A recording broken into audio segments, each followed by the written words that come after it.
Ola, xente daqui e da colá.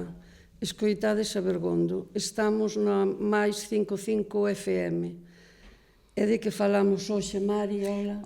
Hola, Eugenia. Hoxe imos falar da historia de Bergondo, máis concretamente de Xoán Vicente Viqueira, e ímolo facer coa nosa invitada, Alicia López Pardo, que foi mestra en Bixoi e que se achegou a esta figura e está ya dando a conocer desde hai moito tempo, e por eso xo agradecemos e queremos facer esta entrevista. Gracias. Bueno, pois para romper un pouco o xeo, antes de entrar no cuestión que nos ten aquí, imos facer un test rápido para coñecer un pouquiño máis da nosa invitada. Que os parece? Adiante. Adiante.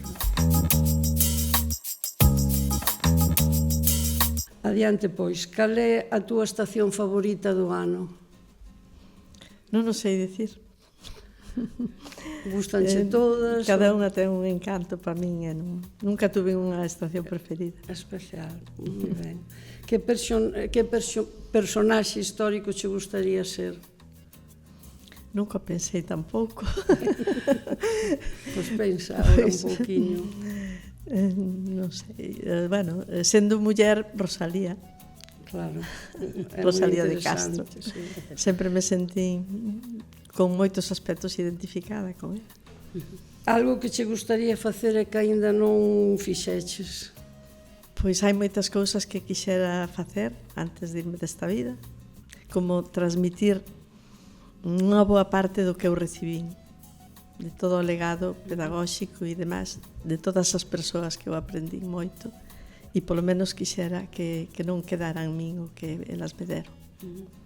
E iso córreme bastante prisa, según me pasan os anos, digo, é que non me dá tempo a tantas cousas. Entón, teño moitas aficións, pois me encantaríame pintar, encantaríame facer a música, encantaríame camiñar polo monte, e non me dá tempo. Entón, digo, pois primeiro quixera cumprir con esa obrigación, que corresponder co que recibí. Iso é moi interesante, moi bonito. Se tiveras que escoller un lugar para encontrarte contigo mesma, cal sería e por qué? As montañas do Courel. Así, tan claro. Bueno, porque ali tuve un despertar importante na miña vida, sendo unha rapaciña moi nova, na casa de Uxío Novoneira. Tuve a sorte de gozar da súa amizade e para mí era como un padriño da miña vida. E ali despertou o meu amor pola montaña e daí que me fixen mestra e me fun á montaña dos Ancares por vocación. E sigo moi vinculada a esa familia, a fundación e as montañas. A min a montaña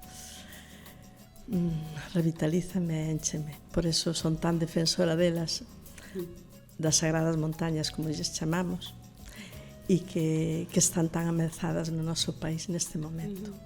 Que a terrible explotación tráxicamente salvaxe que se está facendo en torno aos eólicos e moitas máis cousas. Se che digo Bergondo, ti que dis? Pois, dicirme Bergondo é poñerme un sorriso. Pola proximidade, porque eu son moi veciña, o sea, é que realmente eu non sinto os lindes do meu concello, porque miro a ría desde o outro lado, do outro Montecelo, aquí hai outro. Entón, é como unha expansión do meu territorio, o sea, forma como ampliación do meu territorio, digamos, oficial. Pero sinto moita atracción por este lugar, moitos vínculos. A Escola de Bixoi vencelloume moi profundamente, e xa non digamos Xoán Vicente Viqueira, que o temos aquí ao lado aínda os seus restos. Moi ben, pois agora que te coñecemos, gracias por amosarnos eso, xa sei que che costou un pouquiño, pero que te abriches a nós e que nos amosas tamén como eres, e agora gustaríanos que eso que nos queres transmitir, de que tanto sabes, estamos dispostos a escoitar e queremos que nos fales de Xoán Vicente Viqueira.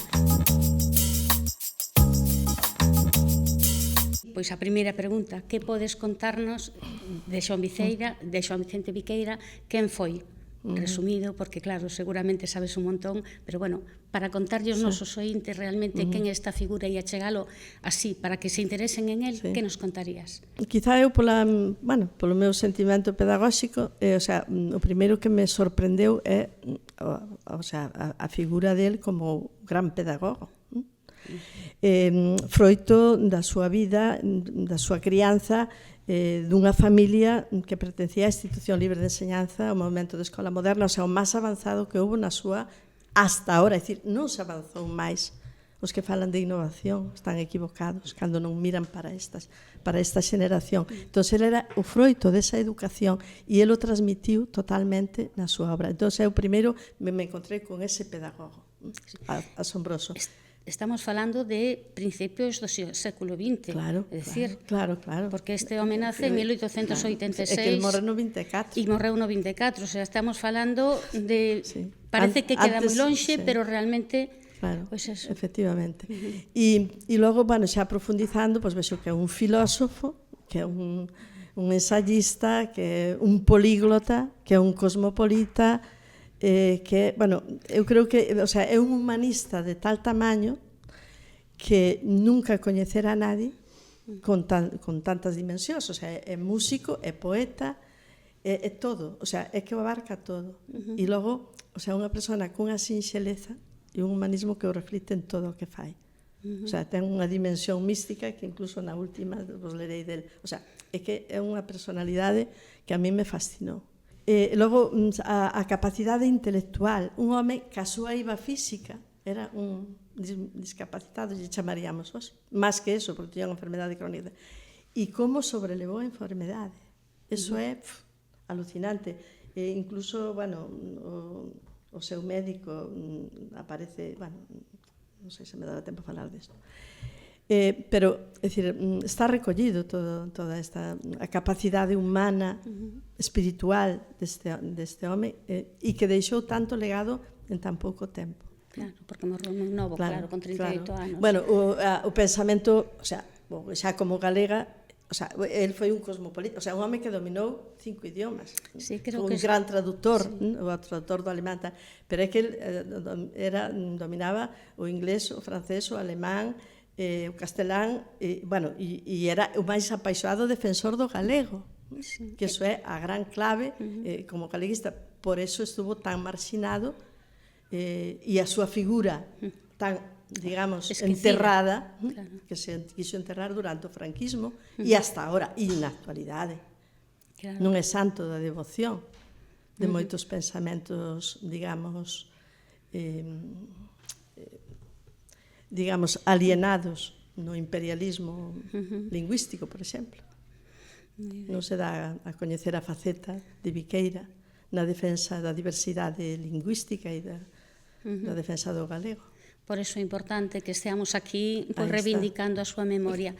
Mira, e dentro das túas estudios e do teu achegamento, tuveche relación cos seus, cal é a túa relación cos seus descendentes e coa Quinta do Cortón en particular?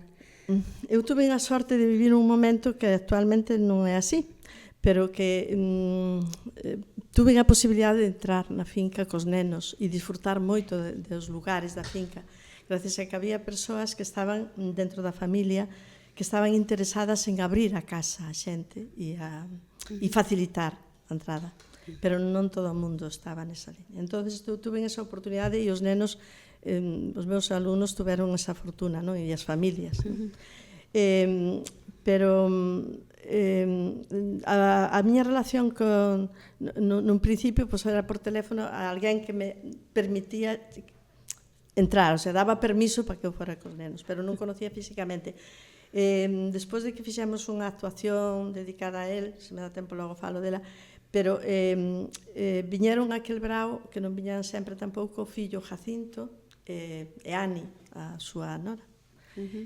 E tuvemos a sorte de entrar moi en contacto con eles. Dedicamos unha representación. Eles abrironos a casa, estuvemos todos os nenos e as súas familias estuvemos no seu cuarto e ao lado do seu piano.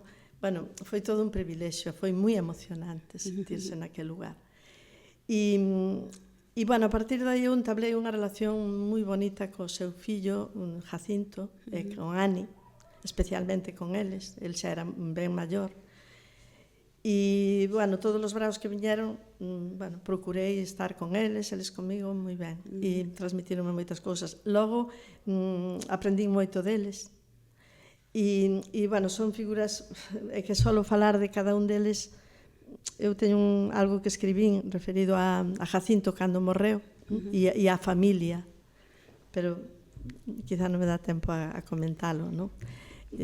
Así que, igual que me sigues preguntando, porque, o sea, bueno, foron intelectuais dunha talla increíble. Non só Viqueira, sino, pues, bueno, a súa filla tamén, Luisa. O Jacinto, a Luisa e a Carmen. Claro, a Carmen foi outra ilustrísima antropóloga, investigadora, formadora, o sea, Luisa, porque de Luisa teño un libro feito cos nenos tamén.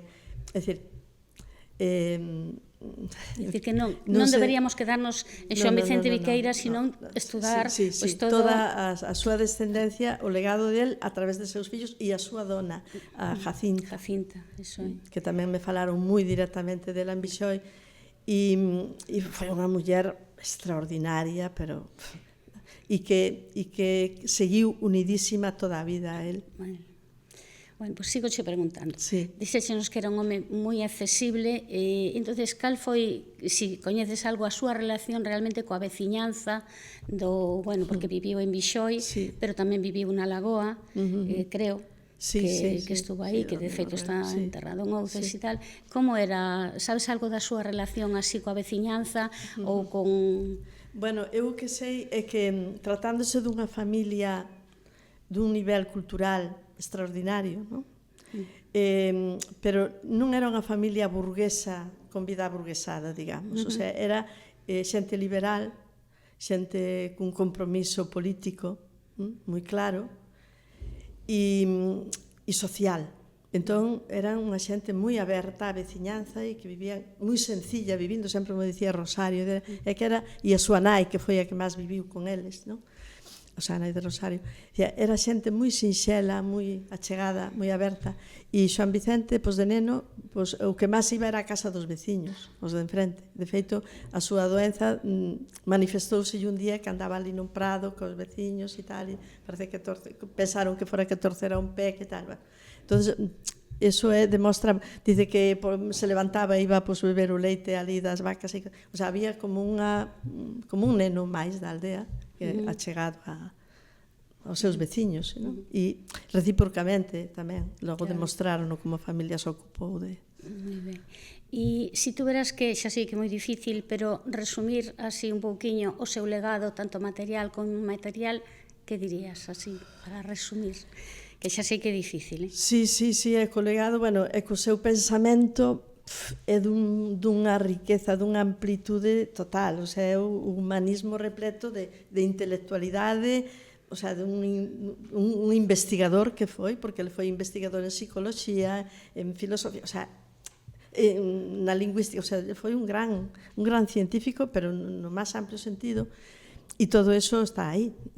É dicir, pero que nos transmitiu un compromiso na defensa da nosa cultura, da nosa lingua, un galeguismo de unha pureza e dunha grandeza, de unha universalidade.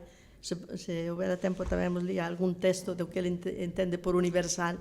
Pois se queres non hai problema. E bueno, é dicir, Xoán Vicente Viqueira é que todo que el fixo en tan poucos anos que é o asombroso.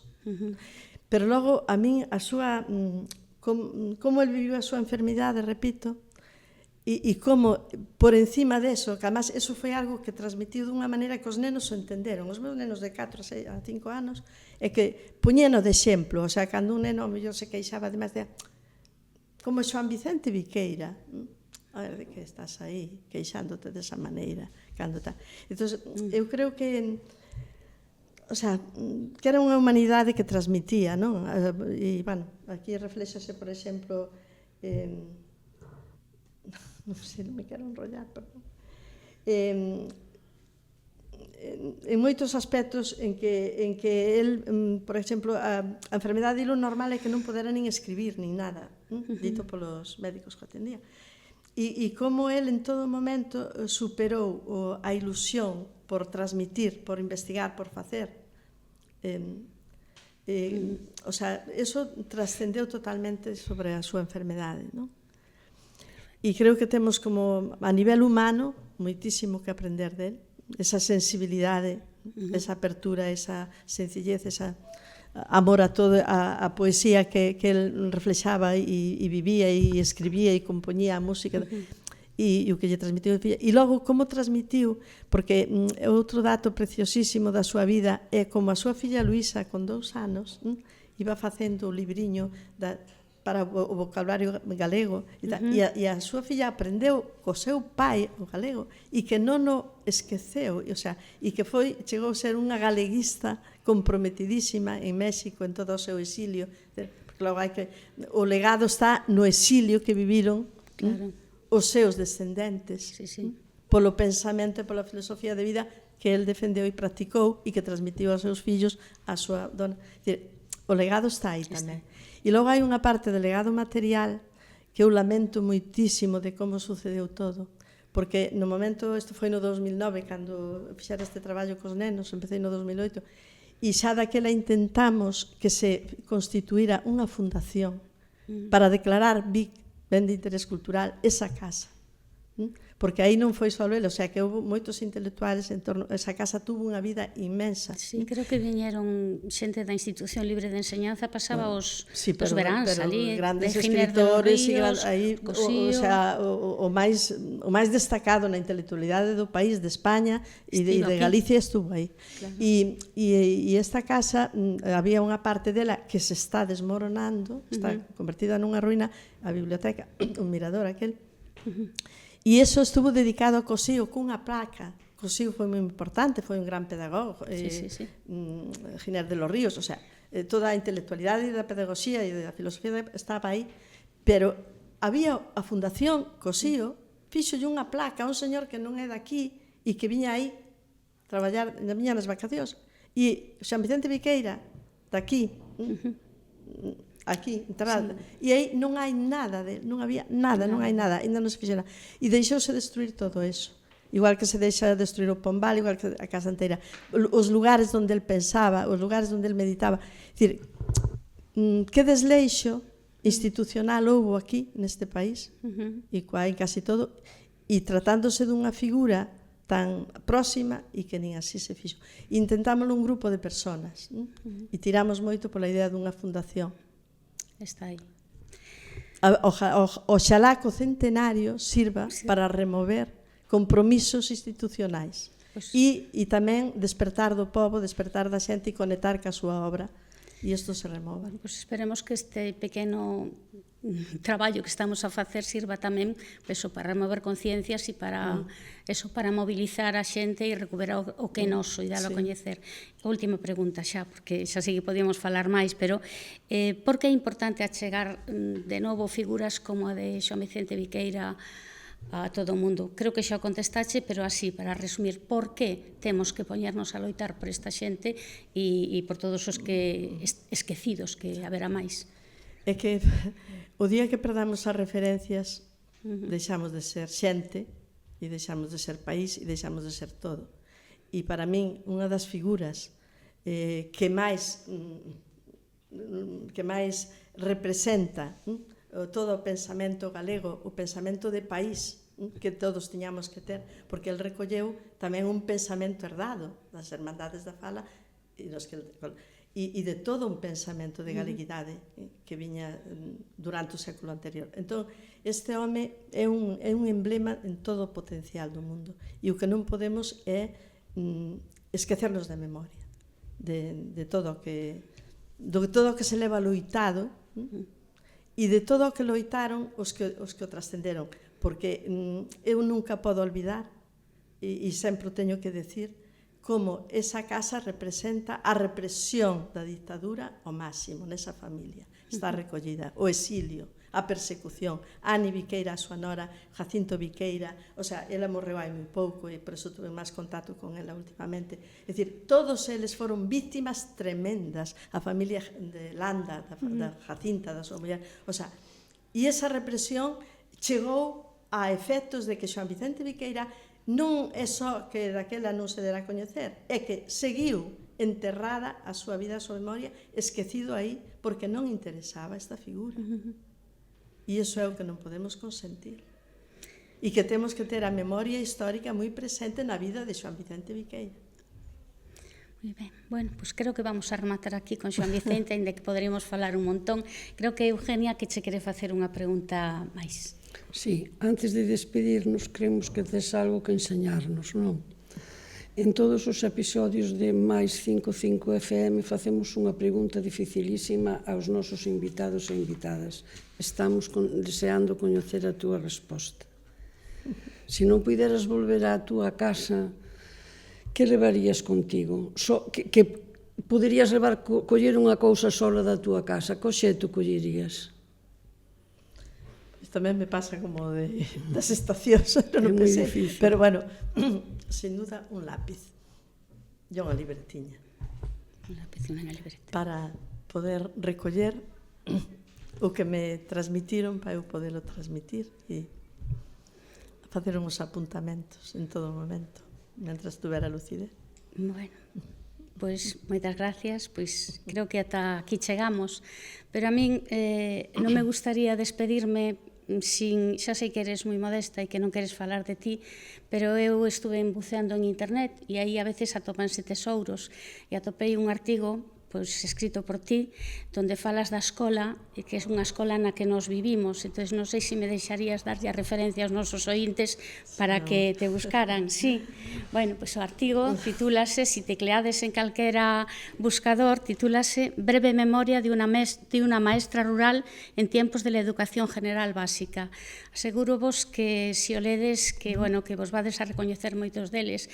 Aí, e se Xoán Vicente Viqueira, a principios do século XX, estuvo traballando por unha escola mellor, pois a nosa invitada, que é Alicia López Pardo, no último cuarto do século XX e no primeiro cuarto do século XXI, traballou por unha escola tamén mellor. E entonces quero che agradecer realmente pois que veras vido aquí. Non sabía que te ibas de referir a ese artigo. No, non me recordaba eu deso. No, porque está en castelán ademais. Está en castelán, pero porque me pediron para unha revista da Universidade de Valencia. Sí, pero non importa porque neste artigo hai unha referencia a outros dous artigos, un que se titula La magia de la escuela rural, en Cuadernos de Pedagogía 325, e a historia da Pita que elixiu a nosa escola para poñer, que ese está escrito en galego e é unha experiencia que tiveches ti pois nunha escola, e esa está editada en Galaxia e é do ano 1986. Entonces, por favor, hai que achegarse a Xoán Vicente Viqueira,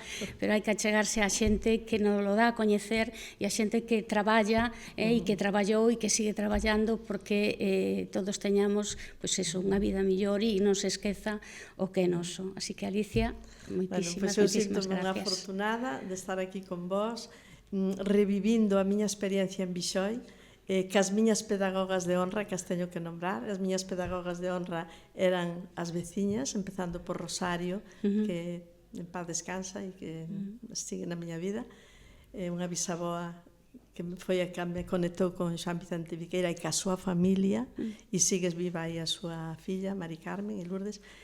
E para min, gracias a estas persoas e gracias a revivir a Viqueira daquela maneira, a miña experiencia en Bixoi foi fermosísima, e na que participamos toda unha comunidade educativa, e o proxecto que levamos que tú decías que foi reconocido con unha mención especial, precisamente estuvo inspirado, inspirado non, porque eu xa o estaba facendo, pero foi recollido por de envellecemento activo, polo Ministerio de Servicios Sociais, porque viñeron a Galicia en busca de experiencias tal, e, coincidiu. E entonces es que era todo nesa línea de integrar as persoas maiores ás que convido, agora eu tamén me considero maior, que temos moito que aportar na escola, a interxeracionalidade, esa cultura que non podemos deixar que se vaya perdendo na ignorancia, e E que a memoria sempre ten que estar aí, Ten que estar. a de todos nós, que todos temos moito Sí, que... desa experiencia da que fala, pois unha experiencia que foi premiada pois a nivel de un programa europeo, ademais, que non era sí, só pero era de envellecemento Sí, sí, activo sí, sí, do do inserso. Sí. Bueno, pois creo que ata aquí chegamos. Eugenia, non sei se queres decir algo máis. Pois quero lle dar as gracias a Alicia e desear que isto siga adiante e vernos máis veces. Pois moitas gracias e que encantada, para mí foi unha oportunidade preciosa. Pois para nós tamén. Bueno, voume despedir dos nosos ointes, xentes de aquí a colá. Moitas gracias por estar connosco. Este é o noso último episodio deste ano. Podedes atoparnos na canle de YouTube do Concello de Bergondo, non só esta entrevista, sino outras que fixemos, e a ver se isto pois ten posibilidade de seguir para que podamos coñecer, o sea, ter a xente como Alicia e coñecer a xente tan significativa como Xoán Vicente Viqueira e que forman parte de nós. Ata sempre.